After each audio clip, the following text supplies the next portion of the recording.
Hello, everyone. Welcome back into another edition of Ville on the Ville. Boy, a lot to talk about. I've been hitting my quick takes recently, discussing the disappointing performances by the men over the past few games, really at least the past two games, the losses to Florida State and then Syracuse. We'll get into that. The first thing I want to get into today is the women. They continue to roll, playing. I'm not going to say they're playing great, but they're taking care of business. Last night they did so against Clemson team, a Clemson team that, albeit not that good, I think a little better than their record indicates. Very competitive early on. They really slowed the game down, made the women work. A little sloppy for the women's team as well. A lot of offensive rebounds allowed to Clemson to get some second and third opportunities even. But about midway through the second quarter, you started to see them take control. I think you could see the frustration on Jeff Walls' face, especially at halftime when he discussed how it looks like you could really see that they were looking ahead to that next big game against UConn, but they kind of got things together there late in the first half, put a little run on Clemson, got the double-digit lead, and I don't want to say they were never really threatened, but you never got the sense they were going to drop that game.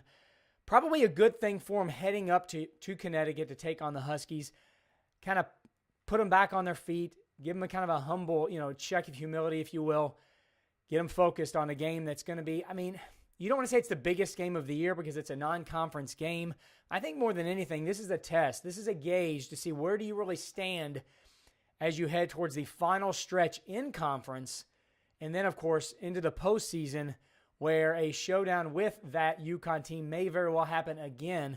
So we'll see how that goes. Now, as far as this Clemson game, Asia Dore led them in scoring with just 15 points. No one really lit it up. Lower pace game, 65-46 final. As I said, Clemson really kind of controlled things, and I don't think Louisville really looked to push it and overdo it too much. Balanced scoring, four in double figures. Kylie Shook, 10 points, 10 rebounds. You're starting to see her contribute a lot more here recently. That's a good thing. That bench, the more they get from them, and again, that's the difference with this Louisville team. They haven't had that bench in the past that they have this season. So she played very well. Sam Furing with 14, so she's starting to contribute more as well as we head down the home stretch. And now they'll head up to Connecticut against a Huskies team. It was interesting. I was looking just kind of at scores. Notice they only scored 55 points against Central Florida in their most recent game. But then I looked into the specifics. They led like 38-12 at the half. Only allowed 17 points, I think, through the first three quarters of the game. It was really never close. They dominated even in a low score for them, and they won that one handily over Central Florida. And they've really dominated almost every team they've played this year. That's UConn every year, it seems like. Gino Auriemma has them. Just they're a juggernaut, and they just roll through teams. And they've rolled through Louisville in the past when they've met up. So can the Cardinals play at that next level against a team that I know that the way they played against Notre Dame earlier in the year, the women Cardinals, was next level stuff. And they're probably going to need that sort of effort just to have a chance against UConn, because you get the sense UConn playing in the American, they just don't play great teams in conference week in and week out. They test themselves out of conference, and they've done so in mostly dominant fashion. They dominated South Carolina. They have wins over Notre Dame and Texas on the road at Texas. Now, that was a close game. In that Notre Dame game, they hosted the Irish earlier this year. That game occurred before Louisville played Notre Dame. So going into the Notre Dame game for the Louisville women, I said, we're going to get a good sense of where this Louisville team stands, because Notre Dame led UConn at UConn through three quarters, and then UConn sort of took control in the fourth quarter and dominated. Still only won by like 7 or 8 points. So we'll see. As I said, I think it's going to take a Notre Dame game performance from Louisville to have a chance, and I think Auriemma's going to have them dialed in and ready to go. This is a statement game, I think, for UConn to say, hey, we're not going anywhere. These new guys down there in Louisville might think that they're ready for the big time, but we'll see just how ready they are. So we'll see. I've looked at this game in multiple ways. Beating a UConn on the road would be huge. However, part of me kind of would rather see them show UConn they can compete, maybe not win the game, but test them, challenge them, because I would much rather win a follow-up game down the road. So we'll see how that goes. Definitely going to learn a lot. Monday night, ESPN2. Now, UConn has a game this weekend at home against Wichita State, a Wichita State team that doesn't really bring much to the table, a losing record. So they should take care of business in that, I would imagine. But Louisville now is off for a few days, and they travel up there Monday night, 7 o'clock, ESPN2. Going to learn a lot about the women, where they stand. So be sure to be gauged and tuned in for that one on Monday night. Now, moving on to the men. They are back in action tonight against Georgia Tech, a Georgia Tech team. To say the men, Louisville men, are looking to shake a February funk. Now, they lost to Virginia. I don't consider that a funk game. They played pretty well against a very good Virginia team. It's these last two games when the calendar turned to February where the Cardinals just have not been the team that I expected them to be. It's crazy the way I've said multiple times already in some videos that I was going to wait till February 1st to judge this Louisville team, and I did that, and I felt really good about myself. Then we get to February 1st, and it's like they just completely revert to a team that we were seeing back in December and early January. So the thing is, it's frustrating because we know what kind of team this Louisville team can be, but we just have not seen that in two games that you really needed them to win if they were going to make a good push late for a good seed in the ACC tournament. So again, another game you expect them to win, a game they're favored in. The metrics say they are an 80+% chance to win this game against Georgia Tech. A Georgia Tech team also struggling, losers of 5 of their last 6 games.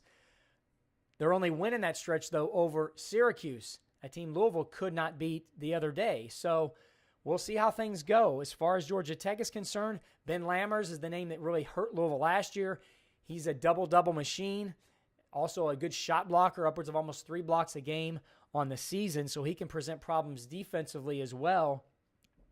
So we'll see how Louisville, to me, again, it's a game they should win, but, can they contain the guys like Josh Okogie, 6'4" guard for Georgia Tech, averaging 18 points a game on the season. Now, he's had a shortened season due to injury and some suspension issues, but he has played very well. He's a guy. Can Louisville stop him? Let's be honest. They have showed an inability to stop guys defensively, especially when they're playing a switching man-to-man. They isolate, pick on certain guys. I don't want to call out Ryan McMahon, but we've clearly seen that the last couple games. Will Louisville be able to prevent that from happening? And I think, to me, this Louisville team needs to start making adjustments and sticking with them. The experimentation phase is over. Now, David Padgett, you've seen him try different things against Florida State even. You saw him go to that zone switch to man defense that Louisville was famous for under Rick Pitino. It confused Bobby Crimmins. I thought it was funny because Crimmins kept saying, I don't know what kind of defense they're in, when I think most Louisville fans watching could see they're playing that zone that shifts to man late in the shot clock. Will they do that to try and prevent teams from switching up earlier on in the shot clock and getting isolation and getting mismatches? Or will they just stick with more of a zone? Louisville has that length, but what they lack, I think, is that lateral quickness and ability to stop other teams who have guys who can really beat you off the dribble. But I think Padgett really needs to stick with something tonight and not change up too much, because I think Louisville has gotten into situations where something might start working and then they shift around and change, whether that's a lineup or an adjustment with a defense, and then things kind of go awry.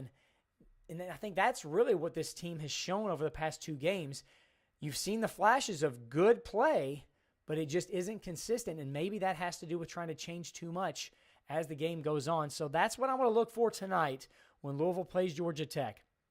Are we still messing around with a lot of stuff? Are we experimenting? Or are we going to stick with something and just ride it out? I think we'll probably see a little more zone.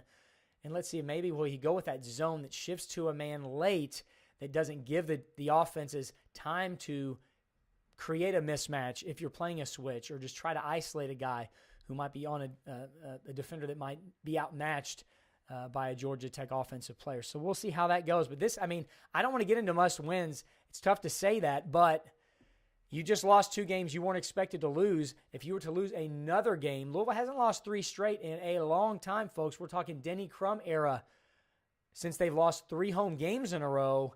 Last time they lost 3 in a row, of course, they went on to win a national championship, but let's be honest, we can't compare these 2 teams. That team was losing to very good teams like Syracuse, Villanova, Georgetown on the road.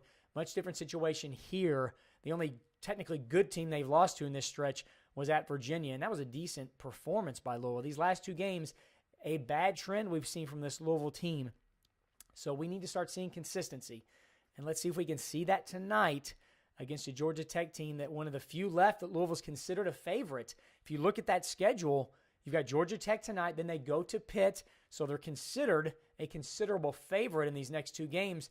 Then we get to that gauntlet down the stretch that I've been looking at for the past few weeks with fear, to be quite honest now. They're not favored to win any of those games in the Final Five, starting with North Carolina next Saturday in the Yum Center. Then they go to Duke. Then they go to Virginia Tech. Come back home for Virginia. Then it's a trip to North Carolina State. They're not favored in any, technically right now. If you look at the statistics, the analytics, they're not favored in any of those Final Five games. So these next two games absolutely critical if you want to, even get to where you're talking about getting in the NCAA tournament. You lose one of these two games, you're probably outside looking in at that point with very difficult games remaining. So this game tonight against the Yellow Jackets is critical for the Cardinals to get home and try to lock up or at least position themselves for, let's forget about the ACC tournament at this point. Let's position ourselves for a chance to get in the postseason tournament. And at this point, and it's amazing what a difference a week makes. A week ago, I think all of us were very confident this team was for sure in, and then looking at a stretch of winning 4 or 5 games in a row, getting momentum, and now just 2 games and a week later, we're fearing maybe even getting into the tournament at all. And that's what, in terms of the schedule looking ahead, the standings, the men right now in the ACC, you see Virginia still dominating. They trailed Florida State at half, 10 points, came back to win that game, 59-55. But then you see Clemson and Duke there in the loss column are tied. Then Miami, Virginia Tech, North Carolina State, Louisville, right there in the middle. And a logjam. If you look from Miami all the way down to Georgia Tech, just a couple games really separating the middle pack of teams there. So if Louisville can win these next 2 games, that will go considerably, helping them stay at the top half, maybe an outside shot at a double bye. But at this point, that's going to be very difficult. If they can get North Carolina next Saturday, that will also give them an advantage over the Tar Heels. Of course, the Tar Heels, tonight they play Duke, and then they'll play Duke again. So 2 games with the Blue Devils for North Carolina. So, one of those 2 teams could lose once or twice heading down the stretch, and they're both ahead of Louisville. So if Louisville can beat North Carolina. Now, going into Duke is obviously they've been beatable here recently, losing that game to St. John's. But going into Cameron Indoor and winning is a completely different situation than beating them on the road. So we'll see. We'll get to that bridge when we come to it. But right now, let's see if we can take care of Georgia Tech tonight, and then at Pitt over the weekend for the men. Now the women, if you look at their schedule, the standings, they are still in firm control of the ACC. Now Notre Dame is nipping at their heels, tied in the loss column. Louisville down the road, down the stretch here, they've played all the tough games, but they're going to BC right after they play UConn. Then they go to North Carolina. A North Carolina team, yeah, they're in the lower half of the standings there, but on the road, that's going to be a big game for them. So they'll be hyped up and ready to play Louisville. Louisville basically they had the tiebreaker over Notre Dame. You drop one, though, and you lose that number 1 seed. So they need to win out games against Virginia at home, at BC, at North Carolina. So we'll see if they can finish up strong down the stretch. And games they should win. But again, they've shown last night against Clemson, not a great Clemson team. But if they're not focused and dialed in, they've shown that they can have trouble at times. So still in firm control of their own destiny heading down the stretch. So we'll see. Of course, that big non-conference game will be first up, and then they'll get into the home stretch. But they'll wrap their schedule up in February. The women get done a week sooner pretty much than the men do. So they'll be wrapped up much earlier. I think February 25th is the women's final game. Yeah, against Pitt, they play on February 25th. That'll be senior day. Like I said, the women go from UConn to BC, then to North Carolina, and they'll finally return home to play Virginia on the 22nd and then Pitt on the 25th. So that's kind of a look ahead, how things look in the standings. And I think the women are in good position. I think, regardless of what happens against UConn, I think that's kind of a throwaway game. Now, if they win, that's huge, and you got to kind of bring yourself back down to earth, because I would assume they're going to stay up in the Northeast after that game because they're playing BC. It wouldn't make much sense to travel back to Louisville and go back up to Boston. pretty quick turnaround just 3 days later to play at Boston College. So if they should happen to get the win, we'll get a quick notice if that game went to their heads or if they're still dialed in. Because every conference game, let's be honest, losing to UConn's not a big deal. Losing any of these conference games is a huge deal. So we'll see if they can get that job done. That will be the most important thing heading into the postseason. But like I said, for the men tonight, just get the win. I want to see consistency. I want to see a consistent focus. I think, like I mentioned earlier, they just seem to lose their way. You'll see them play good for 4 or 5 minutes, and then for 6 to 8 minutes, they'll play loose, they'll take bad shots, they'll lose that motion in the offense, they'll be careless on turnovers, unforced turnovers that give the other team opportunities, and they'll lose guys defensively. So that, I think, consistency is what, if they just play consistent, I liken this entire Louisville team to Ray Spalding, what we saw out of him for 2 1/3 seasons. We saw him, when he brought effort, he was fantastic. And we just said, man, if he just brought that effort game in and game out, he would be a force to be reckoned with. And now we've seen that over the past 2 months. That's what we need from this entire Louisville team. We need everybody to find that focus like Ray Spalding has found over these past couple months. And if they do that, I think they win the games they should win. And I think they compete against these teams that the 50-50 toss-up games, if you will, the Virginia Tech, the North Carolina game at home, the road game at North Carolina State. And then maybe they even have a shot against the Virginias and the Dukes. But if they don't bring that consistent effort, as I've said time and time again, this team is just average if they aren't focused and dialed in. But they can compete if they are bringing that effort and that focus. So let's see if they can get back in the groove tonight against Georgia Tech. Again, they should win. But again, if they don't bring that focus and effort, they just as easily could lose a game. We can't have that. If they lose tonight, folks, it's time. It's trouble time. They are, in my opinion, they'd be on the outside looking in. They would no longer be in a projection for the NCAA tournament. They simply cannot afford to lose any more games.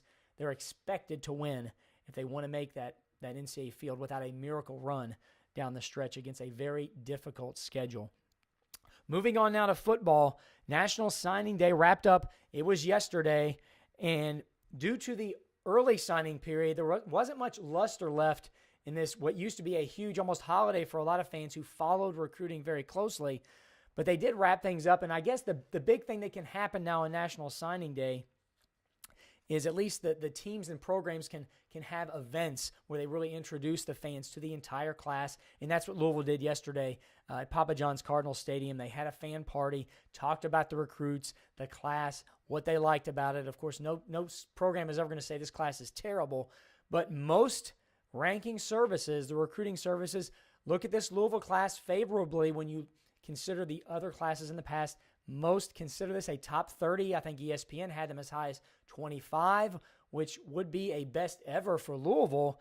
However, they still sit in most service rankings behind 7 other ACC teams. So that gives you an idea of the work that needs to be done by Louisville to get to the top of the conference. You want to beat the Clemsons and Florida States consistently and compete for a conference championship.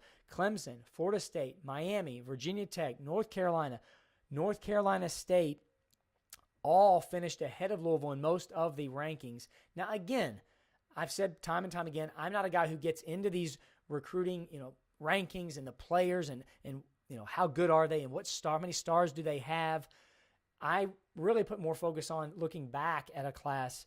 I think the class with Teddy Bridgewater and Eli Rogers, packed with talent, retroactively one of the best classes, was like in the 30s when it came to Louisville. So if this one is top 30, hopefully this has enough talent that can be coached up and brought up to be a much better class than even the ranking has it now coming in to Louisville. Now, some big signings that did happen on National Signing Day.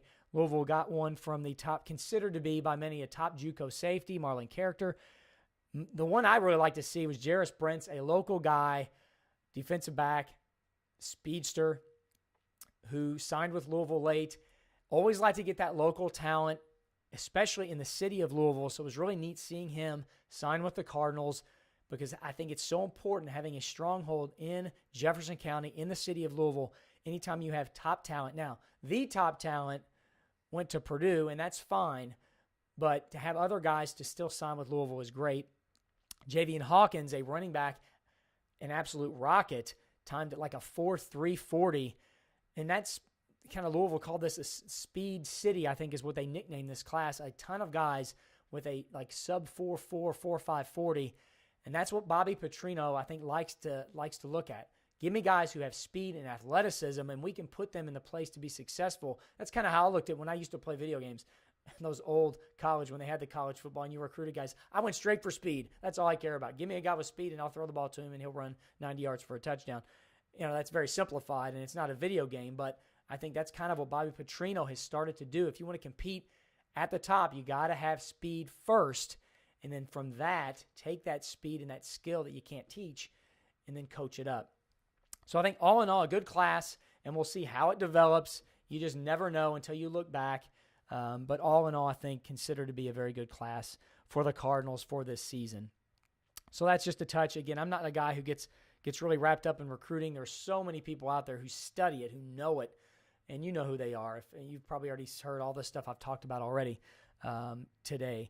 But, not a terrible class, obviously, but there's room for improvement moving forward, and that's, I think, you've arrived as a program when you consistently get in a top 20 position in rankings. I mean, Alabama was 9th, and that was terrible. Obviously, we're talking apples and oranges, but, that's a bad class for them, and that's the difference you see between the Clemsons, Alabamas, and then the Louisvilles. Okay, this is a great class for Louisville, best ever, and you're not even in the top 20. So there's still room for improvement, and moving forward, we'll see how that goes. I think I read something this past week.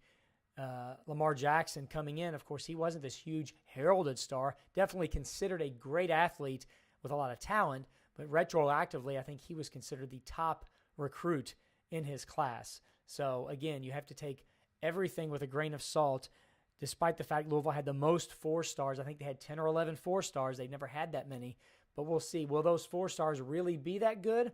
Might they be better?